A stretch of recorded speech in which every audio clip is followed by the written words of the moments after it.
In the olden days, you could tell that a caveman was done with his meal because there'd be bare bones on the floor of the cave with a little blood on there and some tendons. In these days, you can just tell because there's like this, something that looks like this. I just consumed that bar 5 minutes ago, so that gives me T-minus about 1 hour before I'm gonna head to the gym and head to the gym. Today would be leg day if I didn't have a knee injury that is preventing me from squatting. And I know it's fun to say, oh, I'll skip leg day. Yay, I don't have to do legs. It's physically taxing. It makes me kind of sick. But after a month of not being able to squat and only being able to do upper body, I am kind of, it sucks and I wanna do that. And so now I finally took the steps to navigate the healthcare system to get in, to get it checked. I got a referral to an orthopediatrician from my old family doctor that's not covered through insurance, but it was kind of like a favor. And then they gave me an x-ray, and I was at the orthopedics office and I was like, I'm paying out of pocket. How much is this gonna cost? And they were like, we don't know. They came and got me to do the x-ray and I was like, hold on. No one's still giving me a price yet. What is this gonna cost? And the guy was like, and so him and the doctor went in the back. They came out and then they're like, okay, normally visits cost this much. X-rays, we don't really know. We were in the back literally Googling it to try and figure out what it would cost. And because of that, we're just gonna say, you just whatever the visit cost is, that's what you'll pay. And I had already been quoted for the visit cost. So I was like, that's great on the one hand that I don't have to pay, but on the other hand, what the fuck is up with that? The fact that they just have no idea. You're going into a room to use a machine that's just chilling there, and then they'll just bill you. I mean, people have talked about this all the time, the medical system's lack of transparency with costs, because I was paying out of pocket because my insurance didn't transfer over to the state. I've dealt with stuff with the medical, healthcare system before, but this was another one of those things where it's like, this is fucked. No one knows. Just literally no one knows. The front desk didn't know. I'm sure the billing people do, but they give you a card to call the billing people at the appointment. They just say call later. So if I hadn't done that, I would have called later and figured out that it cost, $500 or whatever this specific x-ray cost. So I got the x-ray and my bones look normal, but I need to get an MRI to check the tendons because it's an old meniscus injury that needs to be repaired, and probably potentially surgery, but I'm gonna do physical therapy first, and I had to go to a different bruh. I've tried squatting over the last month and it's been abysmal. Even doing calf raises for a knee injury, for whatever reason, I can feel it and it's like, don't do that. So, bummer. But I'm gonna try doing glutes today because I haven't tried doing those yet, and maybe that'll work. Maybe I can grow my butt. I could grow my booty cheeks. I used to have a fat ass, man. I could grow it back. All right. With all the important stuff out of the way, today's topic is going to be, I'm going to be joining in on a trend that I've seen in these YouTube videos that are basically called, I am trying to no longer be stupid, or I'm stupid and am proud. Different variations of the same video talking about being dumb and being kind of okay with that. And I think that's a fun and interesting conversation. Being online, you are inundated with information all the time, and processing all that information can be difficult. It takes a certain amount of effort to try and do that. And with that, especially in online political spaces, comes this expectation that you kind of know your shit and understand it. And if you don't, that can become a vehicle to kind of enact, I don't know if power is the right word, to act vindictively towards people that don't really know what's going on. And a lot of times, I don't fucking know what's going on at all, but I still feel the urge and the need to speak on things confidently, or to declare, my politics or my point of view passionately and with gusto. And that kind of freaks me out because that's not really how I am in person. It's never been how I am in person, but I've noticed, over the past, 10 years of using the internet in this way, that I've done that more in person, like when I'm talking about politics with people, and that freaks me out because it's like, deep down, I just want to be dumb. I want to be someone that doesn't know what's going on and is willing to hear about what's going on and learn it and fully understand what it is, or try my best to fully understand what it is before speaking on it. But that feels really difficult to do, which is weird because most of my life it hasn't been difficult to just be like, I'm dumb. I think part of what has made it easier throughout my life is kind of I've leaned into the character a lot of times growing up of the guy that doesn't really know what's going on. And so when I first started watching Theo Vaughn on YouTube Shorts a long time ago, I was like, oh, this is me. This is literally how I've acted for most of my life, leaning into the guy who doesn't know what's going on, but accentuating it to the point where it's just kind of funny. A classic bit being just where you say something incorrectly, you know? It's like, okay, that's just inherently funny if you're doing it intentionally. Even if you're not doing it intentionally, you can play it off as that, which that might have been how it started for me. But leaning into that as a character over the years created a sort of sense of identity about my younger self that I actually was dumb, even though I knew I was doing it to try and entertain. It still eventually made me feel bad and made that character kind of take over and made me feel intellectually insecure, which is probably equally as powerful of a force as like social media's expectation that you need to be smart, to try and act like I know everything and be smart, because I'm compensating for an innate feeling of inadequacy when it comes to my intellect, which was put there in the first place by me.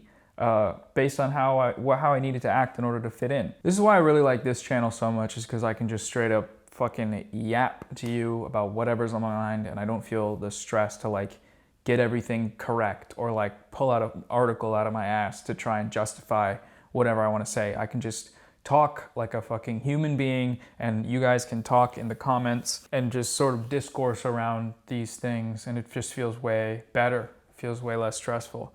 Because again, I don't want to have to be smart, and I don't like when people, I don't like the position I've put myself in on the internet, which, you know, I have a main channel where sometimes I'll talk about politics. I don't like the position, being in that position to be like a genius debate lord all the time.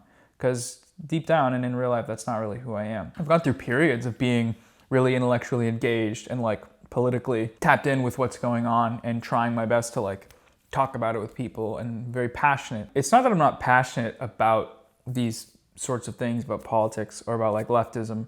It's that my ability to communicate in a productive manner with regards to those things, I don't think I have grown significantly less comfortable with being some figure of authority to speak on it the more that I've learned, which it's, you know, the Belginger's curve or the bell curve. It's the race science book that tells me that if I'm dumb, then I'm smart, and if I'm smart, then I'm dumb. Bloom's hierarchy of need. Who fucking cares? It's the chart that says that if you're dumb, you're smart. One thing I don't know a whole lot about is the philosophy of, well, philosophy at all, really. I need to probably read those old guys. But identity, thinking about identity, and watch as I continue on to yap about something that I don't understand. But from my perspective, what I view as identity is I view myself in a certain way based on my own experiences. And as that self-view reinforces itself through my experiences, any contradictions to that self-view cause tension in my mind. Is this who I am, or am I just acting this way for X, Y, and Z reason? Is this who I am? I thought I was a different way, but now I'm doing this thing that contradicts it, and that is freaking me out. Am I gonna die? Am I dying? I think probably genuinely very smart people don't use that aspect of being smart as a part of their identity. Maybe they do, but by virtue of understanding that you're not like smart, like you might be smart as in confident in your abilities to like relay information or have a conversation about a topic, but in terms of like being able to teach it and being able to be like a positive, like teachers is what I would consider someone. I don't think teachers view themselves as like geniuses on top of the world or like with some ego and identity around their smartness, because they're too busy trying to spread that smartness around and teach people. And in order to be able to teach, you have to be humble with what you know, because you might not know something as well, because genuinely wanting to teach people is itself a form of humility. I guess it can be fulfilling of the ego, being the best teacher out there, or, you know, my students are all 100% A+ little babies. But in my experience, that's not how teachers are. And part of what makes someone willing to learn is understanding that, you know, I'm stupid. We're all stupid in some way. We've all been at a position where we don't understand something. And before speaking on it confidently, understanding it is key. And I don't know, I'm using the example of teachers, even though there's bad teachers. From my experiences, I had a lot of great teachers. And from my experience, people that I watch and follow online that are more positioned towards teaching and educating rather than either entertaining or edutaining, sometimes in a patronizing way, which is something I feel like I've done in the past. Part of that is the fact that they have a demonstrable understanding of the topic and they are willing to engage with all sides of a debate to come to a conclusion on their own and then relay that conclusion in a way that lets you also decide how to come to that conclusion. That, to me, is the mark of a truly smart person. And I feel like that's kind of rare. And at the same time, I think the types of people that do that would be the first to admit that, like, yeah, I'm stupid. Like, I'm the man who knows the most knows that he knows nothing. Something like that. You know, I've quoted this before incorrectly. And you know kind of the vibe of it. It's just humility. That's all it is. The man who is the most accomplished doesn't brood on his accomplishments. Probably the transitive property takes it to there. See, there's a something a smart person would say, transitive property. That's from school. I learned that at school. There's another side of this debate, which is the sort of self-deprecating nature of saying things like that, like I'm stupid, like wanting to use language that's more positive around how we feel about ourselves. I'm saying it kind of in half jest when I say that I'm stupid. It's like, I know that I'm not actually fucking really dumb. I'm just using it as a way to say that I always will want to try to have the outlook that I have a lot still to learn. So maybe I shouldn't say that I'm stupid, but I like it and I'm gonna keep doing it. And maybe that's a great signifier of the fact that I'm stupid, or the fact that I still have a lot to learn. I can be quite stubborn in that regard, and that's probably another form of, blockage, just blockage. But on the vein of positive self-talk, obviously there's value in that, and I think it's probably important that we kind of, you don't have to linger on your accomplishments or the things that you're proud of, but just like being confident, it helps to have a well of things to draw on that you feel like you're proud of. Spending time on the internet, poking around and exploring and finding weird shit, because I do it so much, I don't really ever think about what the result of that is. But sometimes when someone asks me a question about something like, I don't know, like black pill stuff or whatever, I am fully ready to delve into it in a way that I forget is kind of interesting. And I'm like, damn, I actually know a lot about this shit. I know a lot about the manosphere. Like whenever someone asks me what I do and I finally get to the place where I start talking about the manosphere, I start cooking, and that's like a great feeling. So I guess it's nice to remember that, to remember stuff like that. But ultimately, I still don't know everything about it. I'm still actively learning about it. That's why I'm watching all this bullshit that I started talking about recently about incels, because I'm like, what's really going on here? It seems like it's getting worse. It seems like I do gotta keep paying attention to this, as unfortunate as that is. But anyways, that was my case for being stupid and being okay with being stupid, but still wanting to strive to be less stupid by being humble about it. Or I guess that whole thing is being humble. I don't know. Listen, man. Jack, it's not my problem. It's not my fault. The time has passed. It hasn't been an hour. It's been 35 minutes, but I'm going to go now because, whatever. So do your chores, enjoy your life, and I'll see you on the next one. Bye. See ya.